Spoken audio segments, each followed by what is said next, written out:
Assalamualaikum warahmatullahi wabarakatuh. Hello my students, how are you today? We hope you are fine and healthy. Hari ini kita akan belajar tematik di subtema yang terakhir, yakni di tema 6, subtema 4, pembelajaran 5 dan 6. Apa sih hak dan kewajiban dalam penghematan energi? Yuk simak penjelasan Ustazah Kiki. Masih ingat gak? Hemat itu apa sih? Sikap hemat merupakan pengamalan Pancasila kelima, yaitu tidak menggunakan hak milik untuk hal yang bersifat pemborosan. Jadi, kalian harus pandai-pandai berhemat. Ingat kata pepatah, hemat pangkal kaya. Selanjutnya, saya akan menunjukkan contoh sikap boros dan hemat. Contoh sikap boros yaitu seperti gambar di samping ini.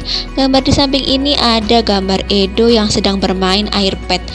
Dia main air pet hanya untuk digunakan bermain. Nah, contoh seperti inilah yang dimaksudkan sikap boros. Sebenarnya banyak contohnya, tapi Ustazah ambil satu sikap boros dan satu lagi sikap hemat seperti yang dilakukan Udin.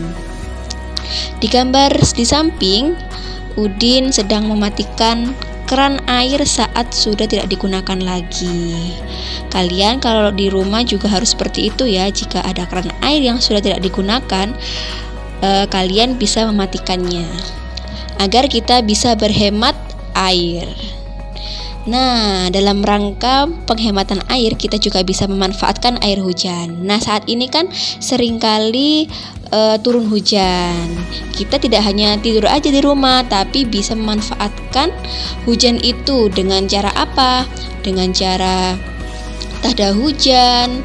Setelah itu airnya kita bisa gunakan untuk mengepel, untuk menyiram bunga, mencuci motor seperti yang sudah ada di gambar ini. Nah, seperti yang dilakukan Siti.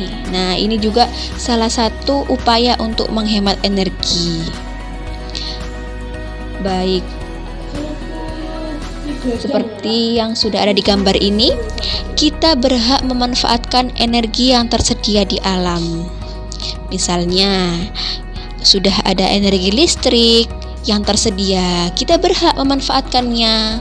Tapi kita juga berkewajiban untuk menjaga energi yang tersedia di alam. Kita wajib menjaga, menghemat energi listrik supaya tidak habis energinya.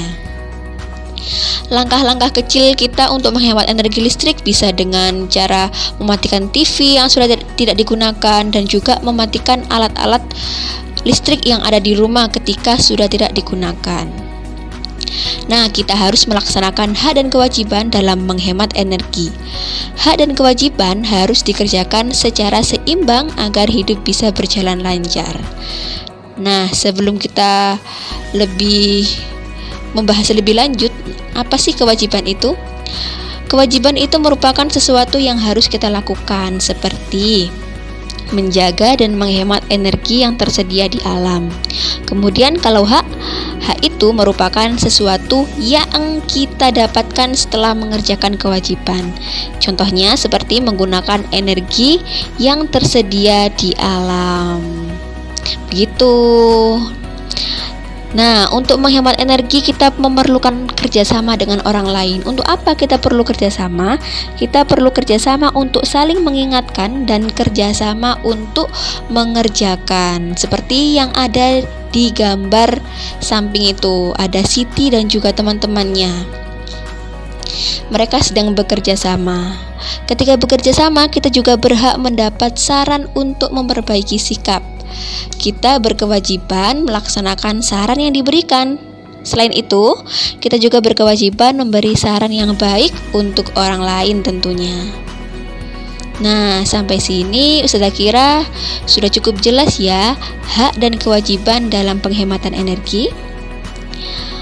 Jangan lupa beri komentar yang positif di kolom komentar. Terima kasih Ustazah ucapkan, tetap semangat belajar. Don't forget to recite Holy Quran, don't forget to obey your parents, and be careful. Wassalamualaikum warahmatullahi wabarakatuh.